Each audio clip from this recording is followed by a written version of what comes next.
Selamat pagi untuk kita semua. Sebelum kita mendengarkan firman Tuhan yang menjadi renungan untuk kita hari ini, kita berdoa. Terangilah hati dan pikiran kami, ya Tuhan, di saat kami mendengarkan firman-Mu yang menjadi renungan untuk kami satu hari ini.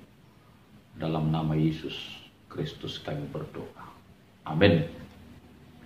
Saudara-saudara, yang menjadi firman Tuhan untuk kita hari ini tertulis dalam 1 Korintus pasal 2 ayat 7. Demikian firman Tuhan.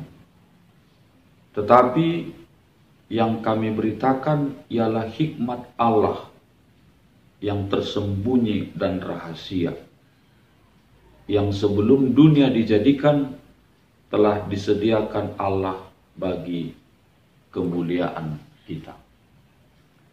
Demikian firman Tuhan. Saudara-saudara, kita sering mendengar satu perkataan.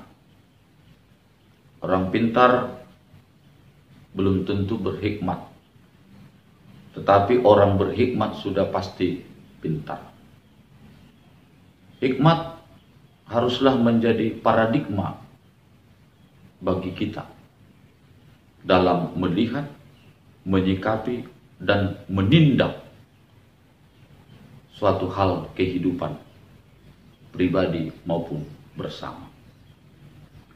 Perikop firman Tuhan ini berbicara tentang hikmat, kohma atau sofia, yakni hikmat yang benar. Jikalau dikatakan hikmat yang benar, berarti ada hikmat yang tidak benar. Alkitab mencatat ada dua hikmat. Hikmat dunia dan hikmat dari Allah. Setiap manusia merindukan memiliki hikmat dari Allah. Karena hikmat dari Allah akan membuat manusia menjadi bijaksana dalam berbagai hal. Paulus membicarakan hikmat, khususnya di dalam situasi kondisi jemaat Korintus, adanya pengelompokan yang mengarah kepada perpecahan. Sebenarnya Paulus tidak berkeinginan mau merendahkan pemahaman, hikmat, dan pengetahuan orang-orang Korintus yang memang dikenal sebagai orang berhikmat. Namun saudara-saudara, Paulus mau meluruskan orang-orang yang berhikmat hendaknya dituntun oleh Roh Allah. Sebab hikmat yang tidak dituntun kuasa Roh Allah, kuasa Roh Kudus, itulah yang disebut dengan hikmat dunia. Kita tahu hikmat dunia bukanlah untuk membangun. Paulus memberitakan ada hikmat Allah yang tersembunyi dan rahasia. Disebut tersembunyi dan rahasia dikarenakan hikmat itu menyentuh kehidupan masa depan, yaitu rencana keselamatan yang dirancang Tuhan Allah. Hikmat Allah hanya dimiliki oleh orang yang menerima dan digerakkan oleh Roh Allah untuk menerangkan kepada manusia, menyelidiki segala maksud dari Allah. Sebaliknya saudara-saudara, hikmat dunia diperoleh dari dunia hanya untuk sebatas kepentingan dunia semata, mau menguasai dunia, cenderung melakukan kejahatan, menindas, menipu sesama untuk kepentingan sendiri yang bisa membuat adanya perpecahan. Licik,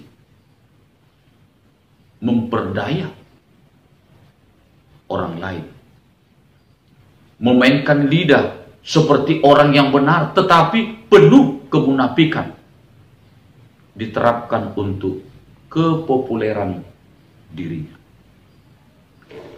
Hikmat dunia tak akan mengerti bahwa di balik kematian ada kehidupan kekal. Hikmat dunia tak dapat memahami bahwa Allah menjadi manusia, lahir dari manusia, disalibkan, mati, dikuburkan, dan bangkit pada hari yang ketiga. Saudara-saudara, renungan hari ini mengajarkan kepada kita agar kita memiliki hikmat dari Allah, yaitu hikmat yang memberi kita menikmati hidup sukacita di dunia ini, serta kelak beroleh hidup yang kekal. Tuhan Allah sumber hikmat yang benar. Karena itu saudara-saudara, marilah menerima roh Allah agar kita dapat menghidupi diri kita dengan hikmat Allah. Dalam berpikir, dalam berbicara, dalam bekerja, andalkan hikmat dari Allah. Dalam mengatur manajemen hidup, mintalah hikmat dari Allah. Dalam menapaki masa depan yang Allah sudah siapkan di dalam Yesus Kristus, pakailah hikmat dari Allah. Dengan demikian, kita akan menjadi S3, suka, senang, dan semangat dalam menikmati kehidupan ini. Apapun yang terjadi pada saat ini, termasuk dalam memasuki fase new normal yang sudah diaturkan oleh pemerintah kita. Tuhan Yesus memberkati seluruh aktivitas kita sepanjang hari ini. Amin. Kita berdoa. Bapa di sorga, terima kasih untuk firman-Mu yang menjadi renungan untuk kami hari ini, yang mengajar kami untuk hidup mengandalkan hikmat yang daripada Tuhan dalam berpikir,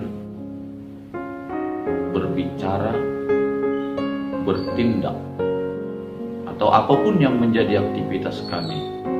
Biarlah kami selalu dipenuhi oleh hikmat Tuhan dengan tuntunan Roh Kudus. Dalam nama Yesus Kristus kami berdoa. Amin.